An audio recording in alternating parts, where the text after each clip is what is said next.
Hello, I'm Skyler Jumper. My pronouns are they, them. I am 23 years old, and I am a student at Full Sail University pursuing my audio production degree. Today I'm going to be talking about my experience and my journey with music production, how I came into it, and it all actually started at around age 5 or 6 when I started learning the piano. So I studied piano for a couple of years at that point.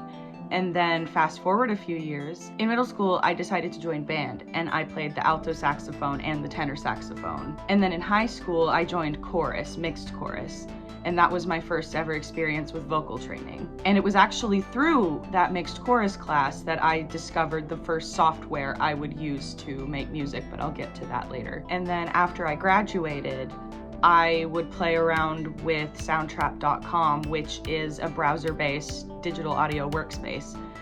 And I would make little songs here and there, but I didn't start really taking it seriously until I was 21, so about 2.5 years ago now. And that leads me to my first point, which is how and when I got into music production. Like I mentioned, I was introduced to soundtrap.com in high school in my choir class.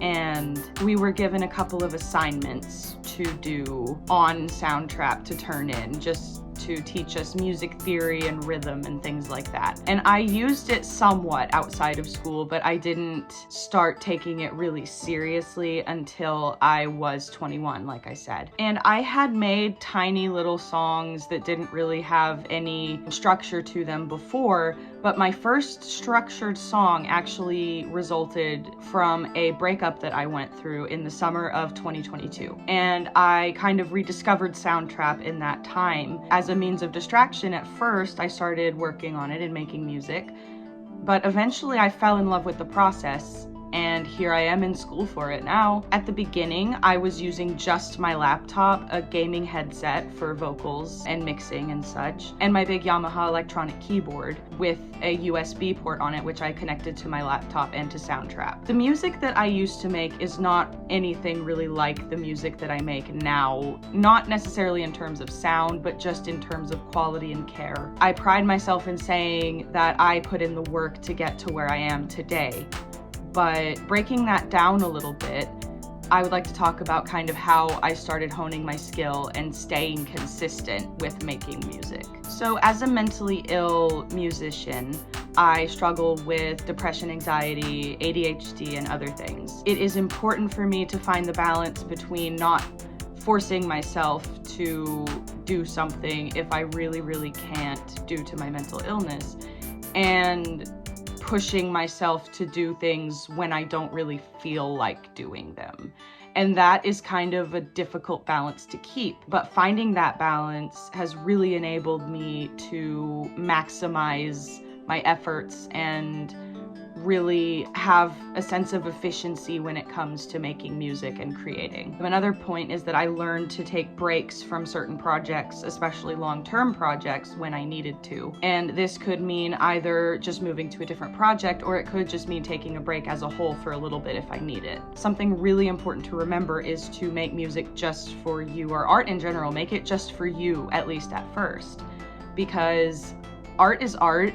The first draft or version of anything isn't going to be perfect. So remembering to have fun and make it just for me was really, really helpful with my process, because when I wanted to make it just for me, I wanted to make it more often. And I also listened and still listen to music that inspires me, that inspires not just my style, but it just gets me thinking, oh, not necessarily like I could copy that, but I wonder how I could do that effect that this person did in my song, or I really like the rhythm of the percussion in this song, maybe I could learn from that and implement something that I learned from it into my own music. And at this point, I usually sit down in my makeshift studio at least once a day, and I usually make music at least once a day for about 20 minutes or so at a time before I need a break, before I need to get up and move around. I'm working on elongating that, and it used to be worse than it is actually, but we're getting there, and nothing is linear. Everything in life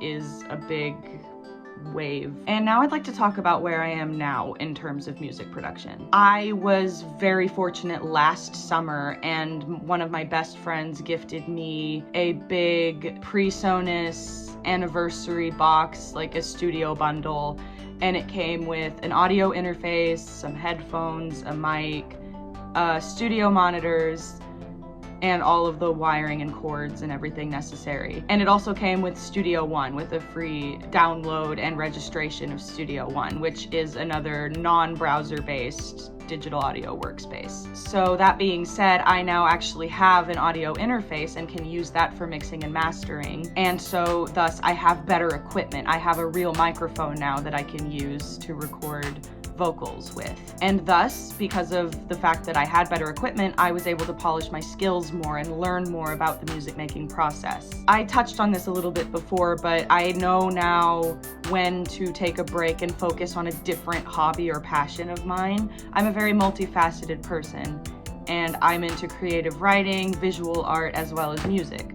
So it's important for me to know when I need to take a step back from music or another art and focus on a different art form. And this is really important, but I love the music that I make, and I listen to it often when I'm doing chores or taking a walk. It's just nice to listen to music that I made and love it so much. And I'm not trying to brag about where I am now. What I'm saying is that anyone could get here. If I can do it, so can you. And if you take anything away from this video, please let it be that you are probably already as ready as you're gonna be to start working on your passions and working towards your goals. Even if you have bad equipment or low quality equipment or a low skill level, you should start sooner rather than later so that you can improve upon your skills and save up for that equipment. I mentioned this before, but progress towards a goal is not linear. It is not linear. You will have pitfalls, you will have high moments, but you will have pitfalls. There will always be hiccups and roadblocks along the way, but you have to stick with it. Again, if I can do it, so can you. Thank you.